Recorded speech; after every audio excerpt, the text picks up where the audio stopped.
Trump confirma que a suspensão da autorização para que pessoas de países de terceiro mundo entrem nos Estados Unidos vai continuar por tempo indeterminado. Enquanto isso, o senador americano e Trump confirmam que ligações entre Estados Unidos e Venezuela aconteceram e algumas condições, algumas ofertas foram feitas para Nicolás Maduro. Ele rejeitou todas e inclusive colocou que uma eventual guerra dos Estados Unidos contra a Venezuela seria pior do que a guerra do Vietnã. Enquanto isso, líderes da OTAN estabelecem que talvez a melhor maneira de lidar com os russos seja com a realização de ataques preventivos, e a Rússia, claro, responde a isso, mostrando que isso só evidencia qual é a natureza da OTAN. Para finalizar, pessoal, a gente também é a Ucrânia, tendo relações e reuniões importantes com os Estados Unidos e com líderes europeus, muito possivelmente com essas propostas sendo levadas para a Rússia, para Putin, amanhã, em reunião importante de Steve Witkoff e Putin, enquanto a Ucrânia continua atacando posições estratégicas da Rússia, principalmente a chamada Frota Paralela. Mas isso traz o medo, porque está evidenciando que a guerra está chegando para o Mar Negro, preocupando uma grande potência regional que já mostra preocupações de uma possível escalada da violência. Para finalizar, pessoal, Herzog, atual presidente de Israel, aparentemente está disposto a conceder o indulto, o perdão presidencial para o Benjamin Netanyahu. O que será que isso significa, hein? Se vocês querem entender um pouco mais sobre esses assuntos, e muito mais também sobre geografia, geopolítica, atualidades, política, polêmicas, enfim, tudo para você se manter sempre bem atualizado, já se inscreve no canal, deixa seu like e compartilha esse vídeo, que eu, professor Ricardo, conto muito com a sua ajuda. Belezinha? Pessoal, recado rapidinho da nossa parceiraça do canal. Galera, presta atenção que você tá perdendo uma baita oportunidade. Saiba que se você não sabe falar inglês, isso prejudica demais na sua carreira profissional, inclusive, claro, nos seus ganhos. Posso falar por experiência própria, porque se eu não soubesse ler inglês, eu não conseguiria pegar fontes primárias e traria notícias muito mais desatualizadas para vocês. Só que assim, eu confesso que na parte da leitura, acho que eu me garanto, agora na parte da comunicação, a confiança tá lá embaixo, tá? Por isso, eu utilizo a melhor plataforma de inglês online do Brasil e que de verdade tá fazendo uma baita diferença na minha capacidade de comunicação, que é o Cambly. O Cambly ele só tem tutores de língua nativa inglesa. Uma coisa que me beneficia demais é que eu tenho a vida completamente atribulada, corrida. E eu consigo marcar minhas aulas de acordo com a minha disponibilidade, sei lá, segunda-feira de manhã, terça à tarde, sábado à noite, quando eu puder. Existe uma agenda ali pro Cambly. A gente fala, galera, de aulas para todos os gostos e necessidades. Se você quer mais para conversação, para uso profissional, do básico até o mais avançado, existem aulas individuais ou em grupos, que são as que eu mais gosto de fazer. Porque além de perceber vários sotaques diferentes e trocar experiências, eu conheço pessoas assim do mundo inteiro, é super legal, tá? Vou deixar um trechinho de uma aula para vocês verem. From São Paulo, Brazil. Okay, the state or the city? The both. I'm from the city and the state. São Paulo, São Paulo. Yes, I'm 35 years old now, and I was born in São Paulo. Yes, I always live in São Paulo, and since I was a kid. I would love to go to Brazil. There's two countries that I really want to go to: Brazil and Iceland.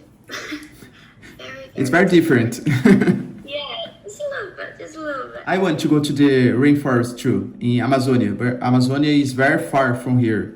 I'm here in São Paulo. It's about 5,000 kilometers. It's very far. E saiba, galera, que nesse momento, até sexta-feira, o Cambly está com o melhor preço da sua história. Você pode ter acesso, utilizando o meu cupom, que eu vou deixar aqui na descrição para vocês, até 60% de desconto, pagando planos a partir de R$ 37 por mês. Repito, o Cambly nunca fez uma promoção como está fazendo nessa Cyber Week. Galera, então corre, aproveita que o tempo é limitado, vou deixar o QR Code aqui para vocês, tá? Até sexta-feira, melhore seu inglês, que eu tenho certeza vai fazer uma baita diferença na sua vida profissional. Bom, galera, então bora lá pro vídeo, ó. E presta atenção que eu fico super feliz de oferecer essa baita oportunidade, hein, galera, de você aprender a falar a segunda língua, que é inglês, pô, essencial pro mercado de trabalho, tá? Então aproveita a oportunidade, o Cambly é sensacional. Belezinha?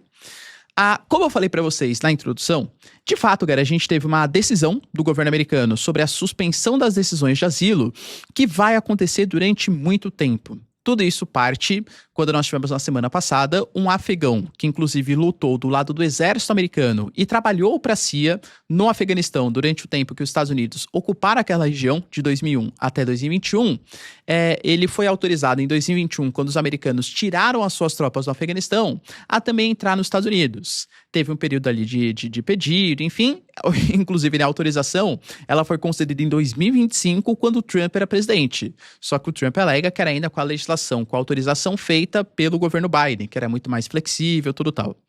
O Trump, por conta desse ataque que aconteceu por parte de um afegão, criou uma lista do que ele chamou países de terceiro mundo. A gente até analisou aqui no canal que terceiro mundo não é exatamente a melhor das denominações, porque terceiro mundo é totalmente anacrônico, ou seja, é utilizar um conceito histórico que explicava a história naquele momento para tentar colocar o que representa a realidade geopolítica atual, que não faz o mínimo sentido. Quando a gente fala de país de primeiro mundo, a época da Guerra Fria, eram os países capitalistas alinhados com o pensamento dos Estados Unidos e aliado diretamente com os Estados Unidos. Os países de segundo mundo eram os países socialistas alinhados diretamente com a União Soviética, e o terceiro mundo podia ser socialista, capitalista, mas era um grupo de países não alinhados. Hoje, falar país de terceiro mundo não é exatamente a melhor das denominações. Pode falar país em desenvolvimento, país do sul global. Coloquialmente, beleza, né? Mas acho que um chefe de Estado se pronunciar dessa maneira não pega muito bem. Mas enfim, ele colocou uma lista com 19 países, dentre eles, claro, o Afeganistão, tudo tal, e colocou que nesse momento não vai mais conceder por tempo indeterminado, alegando que não quer mais essas pessoas. Inclusive respondendo repórter, sabe por que nós não queremos? Porque muitos não foram bons e não deveriam mais estar no nosso país. E aí entra naquela questão, né? Porque, por exemplo, a própria figura da pessoa, do afegão que entrou nos Estados Unidos foi... por que vários afegãos vieram para os Estados Unidos? Quando os americanos, depois de 20 anos, decidem sair do Afeganistão, o próprio Talibã, que retomou o poder do país pouco tempo depois, deixou claro: todos aqueles que contribuíram para o exército americano, para o governo americano, vão sofrer as retaliações de 20 anos de ocupação aqui no nosso território. E claro, como ele contribuiu combatendo o Talibã muito possivelmente ia se vingar não só dele, mas de outras personalidades. Por isso que eles foram autorizados a entrar no espaço dos Estados Unidos. E aí você tem essa premissa que base da generalização e da individualização.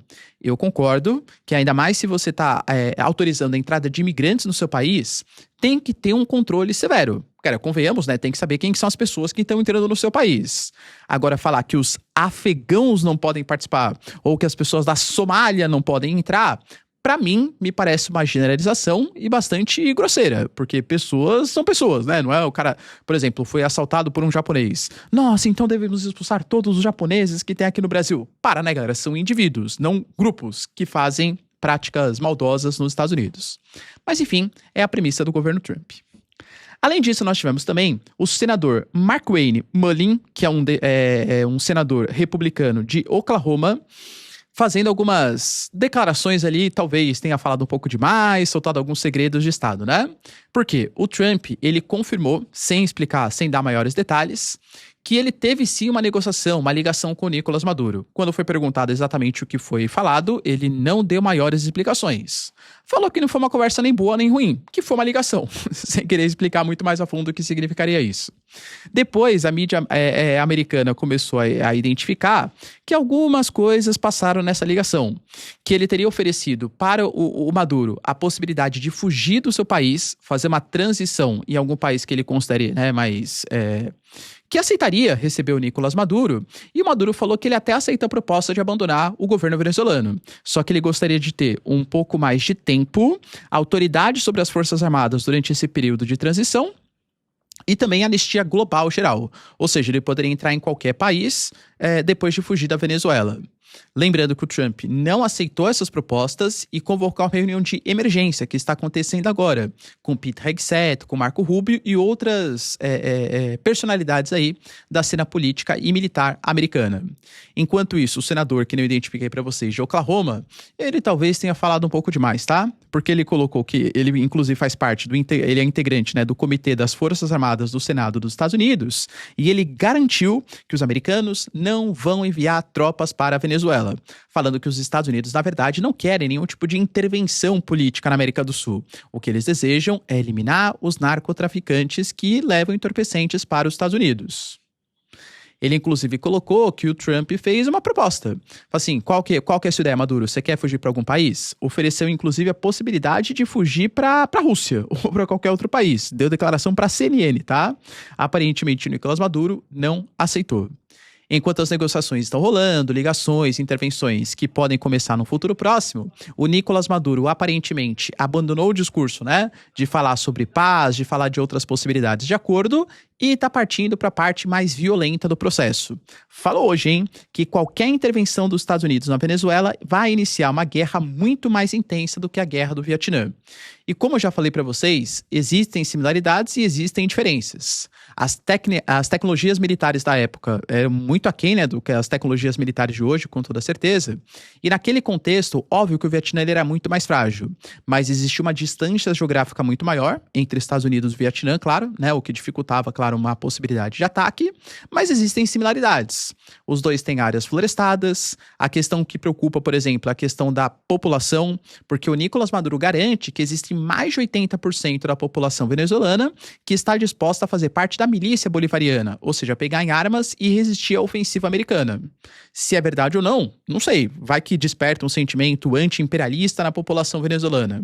Mas se o que a oposição coloca é verdade, e que o Edmundo Gonzalez, por exemplo, teve mais de 70% dos votos, talvez parte da população venezuelana veja como a chance de uma intervenção americana salvar, né, o país, ou seja, acaba aí com o governo Nicolás Maduro. Então, para ter essa guerrilha, essa resistência, as pessoas dando a vida contra um exército muito mais poderoso, como aconteceu, por exemplo, no Vietnã, deveria ter toda essa mobilização nacionalista, que a gente vai descobrir se vai acontecer ou não, muito possivelmente, em um futuro próximo. Vai lembrar, galera, que o Pete Hegseth, que é conhecido por algumas declarações, algumas imagens um pouco polêmicas, colocou mais um memezinho, assim, vamos colocar, né? Existe uma figura muito conhecida nos Estados Unidos, que é da tartaruga Charlie, é um desenho infantil, né, de mais de 20 anos e tal, que ele colocou ali uma imagem com essa tartaruguinha, inclusive com uma legenda, né? Franklin mira os narcoterroristas, disparando contra barcos com lança-mísseis. A gente sabe que os Estados Unidos estão sendo pressionados internamente, mas principalmente externamente, internamente por parte dos democratas e alguns republicanos, alegando que os Estados Unidos não têm autorização para praticar execuções extrajudiciais. O Pete Hegseth, ele manda disparar mísseis contra embarcações sem investigações prévias. A Colômbia, por exemplo, já acusou que uma das embarcações, além de ter sido atirado dentro da sua zona econômica exclusiva, ainda na verdade eram só pescadores. E mesmo se forem criminosos, vale matar por conta dessa causa? Quem autoriza isso? Estados Unidos? A ONU? Entende? Então, por isso que é alegado como execução extrajudicial. E aqui eu não estou perguntando a sua opinião, sem querer ser grosseiro, também não estou perguntando a minha opinião. Estou apresentando fatos, o que é deliberado pela regra da comunidade internacional. E isso os Estados Unidos estão praticando, segundo a ONU, execuções extrajudiciais. Claro, professor, qual repercussão vai ter isso? Convenhamos que nenhuma, né? Mas assim, críticas com certeza vão acontecer. Além disso, nós tivemos também uma declaração fortíssima do almirante, um dos almirantes, né, um dos militares ali de mais alta patente da aliança da OTAN, que é o chefe do comitê militar, que é o almirante Giuseppe Cavo Dragoni. Ele, em uma entrevista à Financial Times, eu já tinha até falado isso para vocês, porque eram especulações que estavam rolando na mídia ocidental, que a OTAN está cansando da guerra híbrida da Rússia. Quando eu falo para vocês de uma guerra híbrida, saibam que a guerra, hoje muito menos, mas nem no passado era assim, ela não se dá somente no campo de batalha, não é mais uma guerra de trincheiras. Se eu quero atacar outro país, por exemplo, eu posso cortar a comunicação, eu posso promover boicotes econômicos, eu posso fazer propaganda em partidos políticos, movimentos sociais, para que eles se manifestem contra determinado vertente de pensamento político. E mais favorável a uma vertente política que mais agrade, ou seja, eu ataco no transporte, eu ataco na comunicação, eu ataco no convencimento, na população, nos movimentos, nos partidos. Faz muito mais sentido do que somente no âmbito militar. A guerra cultural, a guerra de comunicação, a guerra econômica, ela também existe. É uma guerra que atua em vários setores diferentes. E os europeus alegam que a Rússia, embora não esteja em uma guerra direta militar com os países da OTAN, está numa guerra híbrida, cortando cabos submarinos na região do Báltico, com os drones, por exemplo, sobrevoando o espaço aéreo da Moldávia, da Romênia, da Polônia, da Dinamarca, até da Alemanha, por exemplo, já houve denúncias, fazendo, por exemplo, financiamento de partidos políticos na Geórgia, de partidos políticos na região do Báltico. Ou seja, a Rússia está travando uma guerra contra o continente europeu. Claro que essa é a visão dos países da OTAN, a Rússia acusa a mesma coisa. Fala que, por exemplo, o que acabou culminando com o Euromaidan foi uma guerra híbrida, em que os Estados Unidos financiaram determinado tipo de pensamento e manifestações políticas. A Victoria Nuland, que é a secretária de Estado dos Estados Unidos à época, ficou em Maidan, enquanto aconteciam as manifestações, distribuindo lanche para os manifestantes. É óbvio que houve uma interferência dos Estados Unidos no processo. E não é os Estados Unidos que são malvados, ou a Rússia que é malvada. Isso, infelizmente, acontece em todos os países, né? A guerra, ela se dá em vários níveis, né, de conflito. E por conta disso, ele declarou na Financial Times que a OTAN agora está considerando ser muito mais agressiva contra a guerra híbrida que está sendo promovida por Moscou, que as ações mais ofensivas podem ser consideradas ações defensivas também. Ou seja, se a OTAN ela quer se defender dessa guerra híbrida contra os russos, ela vai ter que atacar a Rússia também. É o que a gente chama de ataque preventivo. Antes que a Rússia me ataque, eu vou atacar para impedir um ataque. Só que, mais uma vez, isso não está previsto na Carta da ONU, né? Porque imaginou? Existem problemas entre Brasil e Argentina, né? Então, eu, Brasil, acho que os argentinos estão prestes a me atacar. A minha inteligência deliberou isso. Então, deixa eu atacar os argentinos antes que eles me ataquem. Só que a inteligência da Argentina pode perceber isso também. Então quer dizer que o Brasil está fazendo? Então, deixa eu atacar o Brasil antes que, de fato, o Brasil me ataque. Entende, cara, que se você ficar fazendo ataques preventivos, você pode causar guerras porque a sua inteligência delibera que existe a possibilidade de outro país atacar.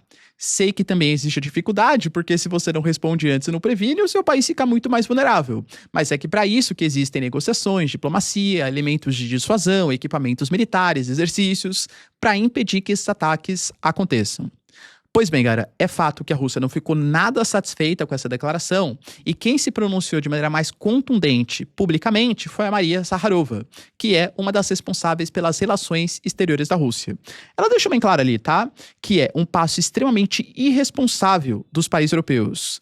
Vemos nisso uma tentativa de minar os esforços para superar a crise ucraniana e as pessoas que fazem tais declarações devem estar cientes dos riscos e também das consequências, inclusive para os próprios membros da aliança. É o fim do mito da aliança defensiva da OTAN, essa declaração. E nessa parte, eu concordo com ela.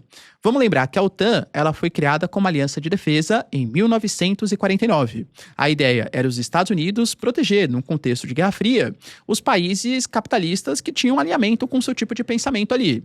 Então tinha Estados Unidos, Canadá, os países da Europa Ocidental. E aí, caso houvesse algum tipo de ataque de algum país do socialismo soviético, todos os membros da aliança, inclusive os Estados Unidos, poderiam defender o país que foi atacado, principalmente se houvesse a convocação do artigo 5º da Constituição da OTAN. A OTAN, de fato mesmo, ela foi utilizada na década de 90, na guerra, por exemplo, da Iugoslávia, da Sérvia contra a Bósnia.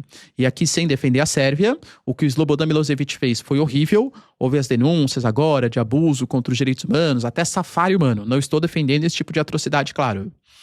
Mas Sérvia e Bósnia, nenhum dos dois países faziam parte ou tinham relações com a OTAN. O que a OTAN foi meter o bedelho na região? Fora que a OTAN foi lá e atacou a região. Não houve nenhum ataque contra o membro da OTAN para que ela fizesse algum tipo de resposta. Quando começa a Primavera Árabe, a OTAN também se mobiliza e interfere, por exemplo, na Líbia de Muammar Gaddafi. E, mais uma vez, não estou defendendo Muammar Gaddafi. Mas é fato que a Líbia era o país que tinha uma das maiores riquezas do continente, um dos maiores IDHs, e com a prerrogativa que era um ditador, assim como vários outros também do Oriente Médio, houve uma intervenção estrangeira. A OTAN, a Líbia não faz parte da OTAN, que a ação defensiva é essa, que é feita contra o Muammar Gaddafi, entende? Então sim, cara, existe o risco, né, ou existe uma clareza que a OTAN não é mais só uma aliança de defesa.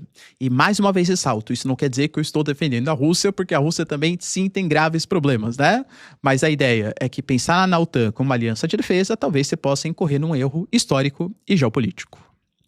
Além disso, esse final de semana, na Flórida, tivemos uma reunião entre lideranças da Ucrânia, e lideranças dos Estados Unidos. Os grandes líderes foram o Steve Witkoff, o Marco Rubio e também o Jared, né? O Jared Trump ali, que é o genro, né, do Trump. Pois bem, galera, o Marco Rubio colocou que essa reunião ela foi muito boa, foi uma conversa produtiva que aconteceu na Flórida e que não se trata apenas de acabar com a guerra, mas sim garantir um futuro próspero para a Ucrânia. Dessa reunião, o Steve Witkoff, ele foi um dos participantes, e lembrando que ele está indo agora em direção à Rússia, muito possivelmente o acordo, a reunião entre Putin e Steve Witkoff vai acontecer no final dessa terça-feira. Claro que depende muito do fuso horário, né, que você está falando, mas os países europeus já começaram a se mobilizar. Por exemplo, a gente sabe que existe a chamada Coalizão dos Dispostos, que são países europeus que estariam dispostos a proteger a Ucrânia, a fazer maiores, participar de maneira mais efetiva de uma negociação de paz, só que cada vez menos os europeus estão tendo protagonismo no processo. O que a gente percebe hoje é que autoridades americanas estão negociando com autoridades ucranianas e autoridades americanas estão negociando com autoridades russas. E a Europa? A Europa está sendo colocada de escanteio. A própria Kaja Kallas também já se pronunciou que está a fim de fazer maiores ingerências, participações, e nós tivemos Macron, Keir Starmer, o próprio Zelensky e o Steve Witkoff telefonando para, aliás, e o Zelensky, né, telefonando para o Steve Witkoff para passar algumas orientações do que os europeus acreditam que seja um bom acordo de paz. Se vai ser ouvido ou não, galera, são outros 500. A Rússia já fala que tudo que sair dos 28 pontos acordados pela paz, a Rússia não aceita. Além disso, a Ucrânia, ela continua fazendo importantes ataques contra o coração econômico dos russos. Eu já falei para vocês que a Rússia, sim, atravessa problemas econômicos. A gente tem quase 50% do PIB sendo colocado para 2026 no setor de guerra, aumento dos impostos em um país que está num conflito. Isso pode fazer com que a população comece a sentir redução do poder de compra, estagnação econômica, além dos prejuízos sociais de uma série de pessoas que morreram no campo de batalha. É óbvio que isso impacta na popularidade do Putin, né? E a Ucrânia começa a atacar os chamados navios da frota paralela. A Rússia está sancionada e por isso existem os chamados navios fantasmas, a frota fantasma, que tenta negociar com bandeira de outros países, com nomes diferentes, o petróleo russo, né? A Ucrânia, sabendo disso e para dificultar o financiamento da Rússia, começa a atacar essas embarcações. Só que problemas aconteceram. Nós tivemos, por exemplo, nesse final de semana, ataques que aconteceram contra o navio Kairos e o Virat, que são dois da frota paralela, né, dos russos, e que foram destruídos. Muito bom para a Ucrânia, economicamente falando, e os ataques contra instalações petrolíferas aumentaram bastante, comprometendo a economia dos russos. Verdade. Só que esses ataques aconteceram no Mar Negro, a poucos quilômetros de distância da Turquia. A Turquia, que é um país dúbio. A Turquia é uma grande potência militar.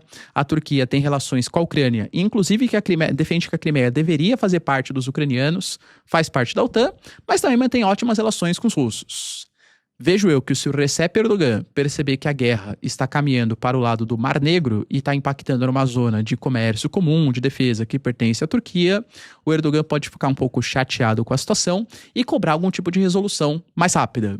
Os europeus estão vendo isso. Essa semana parece ser decisiva para o futuro do conflito. Estamos cada vez mais próximos de um processo de paz e eu diria que não muito favorável aí para os ucranianos. Para finalizar, pessoal, trouxe para vocês também que Benjamin Netanyahu, acusado de escândalos de corrupção, ele teria recebido suborno em 3 ocasiões diferentes. Ele está sendo julgado, ele precisa comparecer no tribunal 3 vezes por semana, e ele alega que ele está pedindo perdão presidencial, o presidente pode conceder o indulto, já que as investigações em meio ao conflito que Israel tem com o Irã, com o Hezbollah, com o Hamas, com outros membros do chamado eixo da resistência, né, liderado pelos iranianos, isso dificulta a governabilidade. Por conta disso, ele pediu o indulto, o perdão presidencial, alegando que as investigações atrapalham seu governo e também racham o país. Já dei minha opinião, que, galera, melhor do que não investigar, porque pode rachar o país, seria ele prestar os devidos esclarecimentos, porque aparentemente tem coisa pesada contra ele. O Herzog, que é o atual presidente de Israel, sofrendo pressão tanto do Benjamin Netanyahu como também de Donald Trump, que exigiu que o perdão fosse concedido, alegando que a perseguição contra o Benjamin Netanyahu, segundo mídias israelenses, estaria sim disposto a conceder esse perdão, e o Benjamin Netanyahu deixaria de ser um cara investigado. E aí, galera, será que vai rolar? Deixa aí nos comentários, quero saber sua opinião. No mais, se vocês curtiram o vídeo, tamo junto, beijos, abraços e tchau, tchau.